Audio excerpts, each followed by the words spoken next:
A single freight train crossing 10,400 kilometers of land may have quietly changed how global power is measured.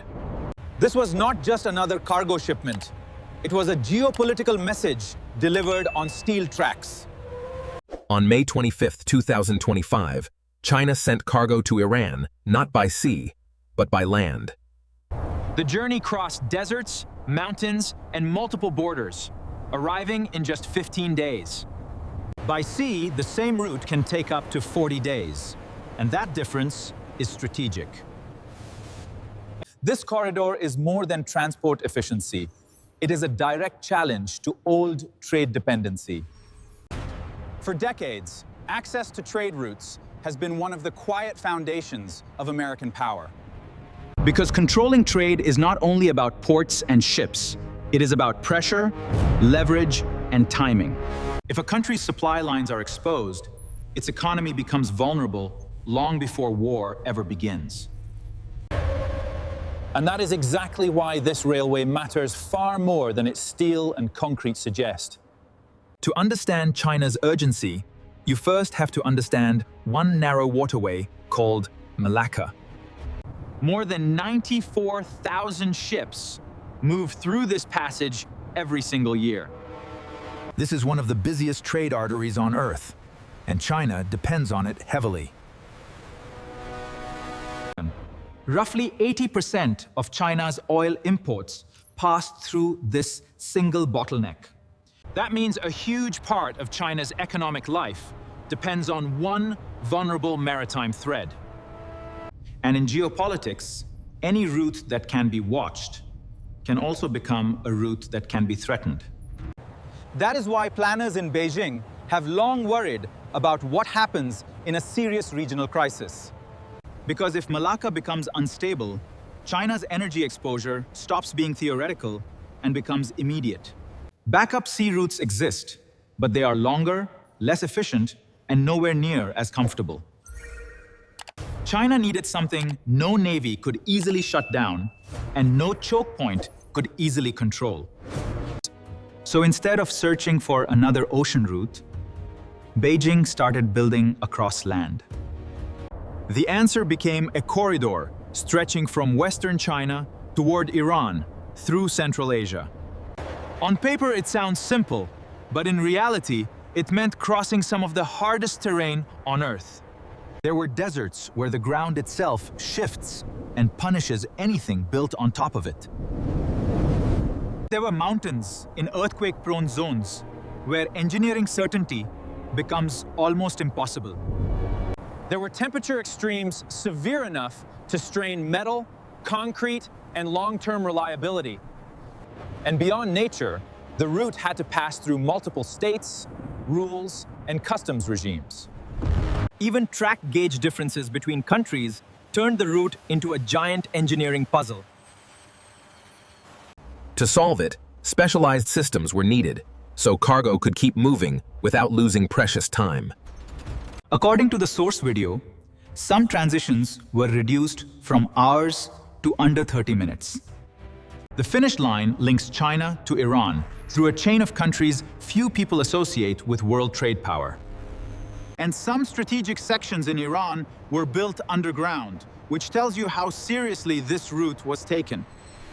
That was not only for weather and terrain, but also for survivability in a hostile regional environment. This was not convenience infrastructure, it was corridor design shaped by geopolitical risk. When the first cargo run completed the full route in 15 days, it changed the conversation immediately. Because cutting the journey roughly in half also cuts exposure to maritime pressure. One route passes through waters shaped by global naval power. The other moves quietly through land. For Iran, that means access. For China, it means options. And options are power. This matters even more because Iran has spent years under intense economic pressure.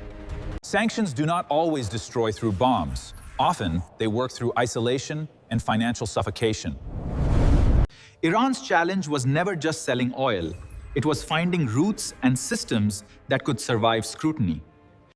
That is why the 25-year China-Iran cooperation agreement mattered far beyond diplomacy. It linked energy, infrastructure, manufacturing, and technology into a long-term strategic relationship. By 2024, China had become the overwhelming buyer of Iranian crude exports. And just as important, these transactions increasingly moved outside the dollar system. That may sound technical, but currency choice is one of the deepest layers of global influence. Every major energy deal settled in yuan slightly weakens the centrality of the petrodollar order. Now combine non-dollar energy trade with a land corridor outside Western maritime control. What emerges is not just a rail link, but the outline of a parallel system. A system where trade keeps moving even when traditional pressure points are less effective. Iran's geography makes this even more important because it sits beside one of the world's key oil passages.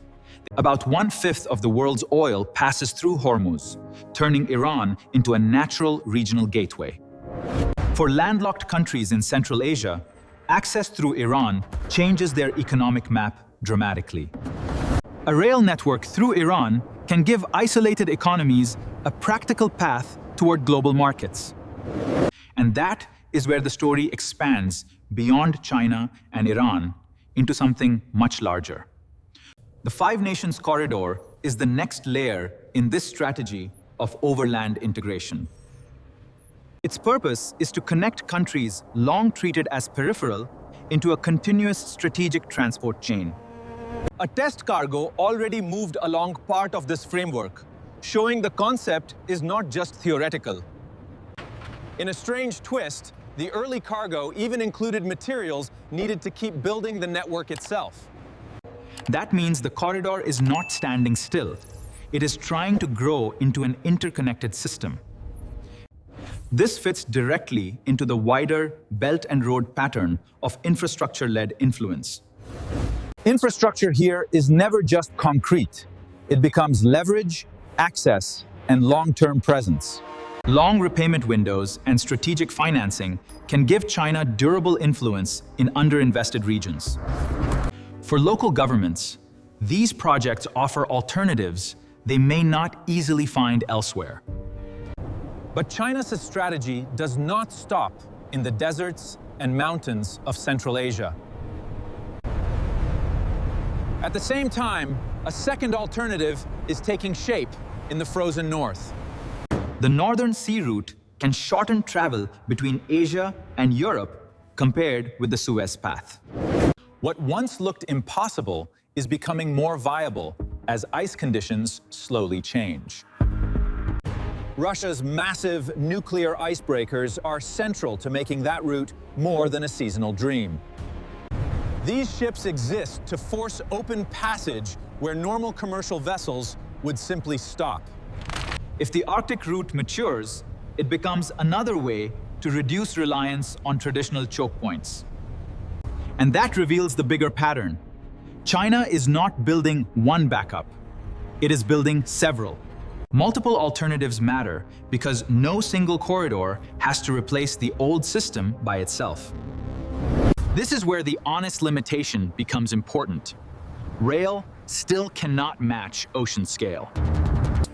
A single tanker carries volumes that trains simply cannot replicate in the near term. Rail also depends on borders, coordination, customs discipline, and political stability across every link. Extreme terrain adds wear, maintenance costs, and vulnerability that shipping lanes often do not face in the same way.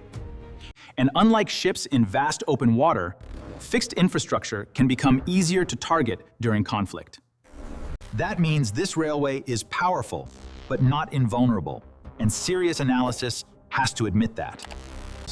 Yet none of those limitations erase the strategic meaning of what has already been built.